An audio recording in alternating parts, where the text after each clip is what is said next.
Já se passaram mais de 48 horas depois do empate entre Tombense e Ceará e até agora nenhum sinal de explicações por parte da diretoria do Ceará, comissão técnica ou muito menos jogadores.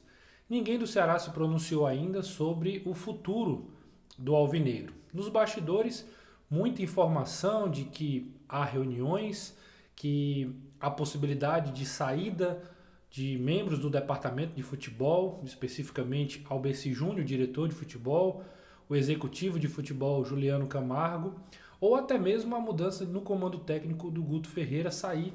O Ceará já estaria, inclusive, se movimentando, pensando num outro nome para assumir o time no restante da temporada, já pensando em 2024. O fato é que o tempo vai passando, as explicações não vão acontecendo e o Ceará parece que entrou no espiral de silêncio e poucas explicações e nenhuma resolução. Esperar para ver o que vai acontecer nos próximos dias. Será que vai ter mudança? Será que o Ceará já vai abandonar a Série B e pensar em 2024? Será que o time ainda acredita no acesso, diferente do que muitos de nós, jornalistas, e também torcedores que são tem voz no YouTube, que falam junto com o torcedor também, pouco acreditam? O fato é que a gente conversou um pouquinho sobre isso no Futebolês hoje e eu vou deixar aqui o trecho da minha opinião sobre o momento do Ceará após o empate contra o Tombense. Então confere aí, porque lá eu explico tudo bem direitinho daquilo que eu imagino que o Ceará está passando e que deveria fazer. Dá uma olhada. Eu separei 2 pontos aqui para falar. Você depois comprou esse iPad, você tá impossível. Não, né? É o caderninho mesmo. Foi no manual. Anotado, Então tá bom. Para mim é o seguinte, né? O jogo é bizarro, o jogo é muito bizarro. Acho que vocês já falaram muito bem aí da partida em si. Eu acho que, falando do Guto especificamente, eu nunca vi uma coletiva do Guto tão incoerente de toda a passagem dele pelo Ceará. Ele vai explicar. Foram 2 perguntas da coletiva, né? Que saiu quase 3 horas da manhã, de sábado para domingo. E ele explica a saída do Saulo, dizendo que perdeu. Não, porque a gente perdeu a mobilidade lá na frente. Aí ele bota o Kleber. Ele podia fazer qualquer outra coisa. Ele tinha, por exemplo, se ele quisesse correria, ele tinha o Janderson. Se ele quisesse mais mobilidade, ele tinha o Bissoli.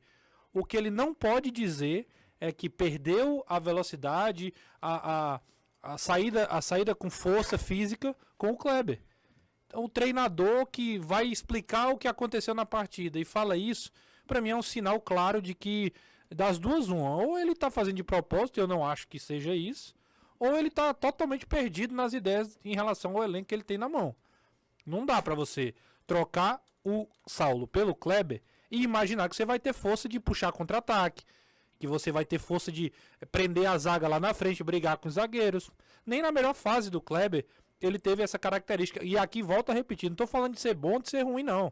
Característica. Tô falando de característica, tô falando de qualidade de jogo que o cara entrega ali, né? Então, assim, pra mim o Guto chamou uma responsabilidade muito grande, tanto é que é o principal alvo desses 3 últimos dias, né? Sábado, domingo e segunda. Só se fala nisso, só se fala no Guto, que não dá mais pra continuar. Você trocaria? Trocaria. Você trocaria? Trocaria. Pra quê? Eu trocaria por um motivo simples. Qual? Joga pra galera? Não, jogar pra galera não. Pra mim, assim, aí eu vou entrar no segundo ponto. Mas só falando do Guto específico, eu trocaria porque ele não tem nenhum lastro, nenhum sinal de crescimento. Pra mim, o Ceará perdeu a Série B. Assim, já acabou a Série B. Acho. Você lembra que eu falei que eu acho que o Ceará não tinha o direito de abrir mão? Só que agora é o seguinte, pra mim já são favas contadas. Eu digo o seguinte, o Ceará não tem o direito de abrir mão da Série B num cenário lógico. Cenário lógico, matemático, para poder chegar. O Ceará fez 9 vitórias em 25 partidas. Ele não vai fazer 10 em 13. Não vai fazer. É inimaginável, enfim, não vai fazer. Então, para mim, acabou. Não tem mais nenhuma chance de acesso. Nenhuma. Então, eu acho que agora já começa um outro ciclo. O Ceará tem a oportunidade de, no mês de agosto, final de agosto para setembro, outubro, novembro e dezembro, começar 2024. É a hora. É a hora de ter mudança. E aí eu entro no segundo ponto. Eu acho que a diretoria do Ceará vai pagar pela arrogância.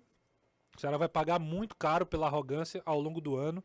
de ter montado um baita elenco para a Série B, né, de sustentar a ideia de que tinha um baita elenco para a Série B, mesmo nos momentos que o Ceará vencia, e eu lembro até que a gente foi alvo de crítica aqui, porque quando ganhou a Copa do Nordeste, foi numa quarta, né?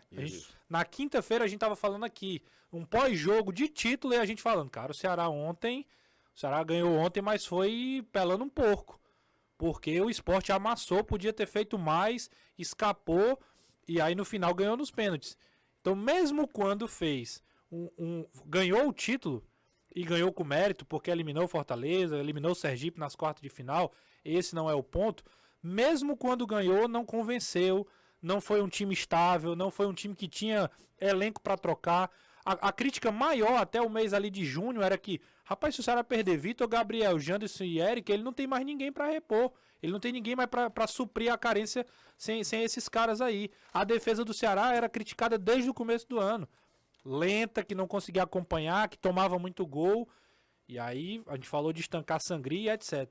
Mas durante todo esse período, do presidente aos treinadores que passaram, aos jogadores que falaram, todos, sem exceção, falaram que não há hipótese do Ceará não brigar pelo acesso. O elenco que o Ceará tem faz a gente imaginar que vai estar sempre nas cabeças e que aqui é uma fase que a gente vai melhorar e que não há hipótese.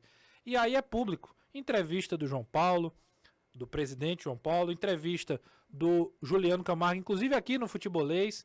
Uma das frases do Juliano foi essa. Não trabalhamos sem a possibilidade. A do Albeci, isso aí foi inclusive pro pessoal do Povo, né? Ele falou, não há hipótese, não trabalho com a possibilidade de não brigar pelo acesso, de não conseguir o acesso. Né? Porque a pergunta, inclusive, do Horácio é essa. E se ficar na Série B? Ele não trabalhamos com essa hipótese. O cara tem que trabalhar com todas as O profissional, ele precisa trabalhar com todas. A melhor e a pior. E aí, Juliano, Albeci, João Paulo, os treinadores que passaram, não tem como a gente isentar aqui, não tem como isentar os jogadores. Então, para mim, é um sinal de que precisa baixar a bola. E baixar a bola, José, significa humildade nas decisões.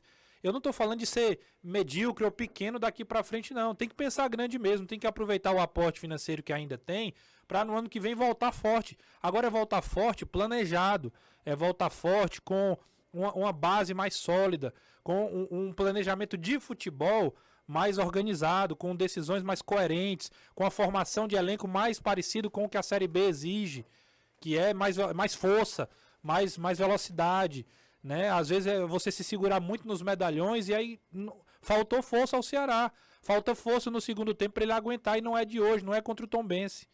Então, assim, acho que o Ceará vai pagar muito por esse discurso.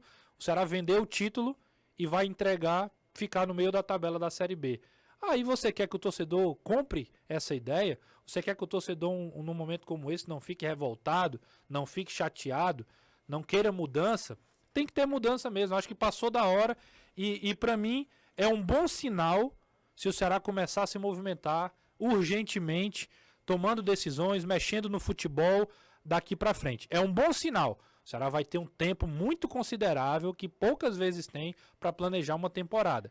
E esquece esse negócio de acesso. Se ganhar 7 jogos, vai ser massa, mas não vai subir. Então, planeja o ano que vem, já tenta renovar os contratos, ou então já negociar possíveis saídas. Enfim, eu não sou especialista no futebol, ainda não tenho essa expertise, pretendo fazer, inclusive, curso para me capacitar e poder opinar melhor, mas o fato é, quem é profissional do futebol precisa pensar melhor o futebol daqui para frente no Ceará. E aí, o que é que você achou? Você concorda com o que eu falei lá no Futebolês?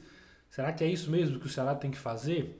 Já pensar em 2024, já pensar no novo comando, no novo departamento de futebol? Como esse processo deve acontecer? Né? Como é que as coisas devem desenrolar? Mais do que mudança no departamento de futebol, tirar o Albeci, tirar o Juliano, tirar o Guto, mais do que isso, o Ceará precisa de uma mudança de filosofia, de pensamento, de ideia, de perspectiva. E isso leva tempo. E isso precisa de uma humildade muito grande para poder reconhecer erros e dar a volta por cima. Gostou do conteúdo? Se inscreve no canal, dá essa moral aqui pra gente e também ativa as notificações. Curte, comenta aí tua opinião, quero saber o que é que você acha disso. Abraço.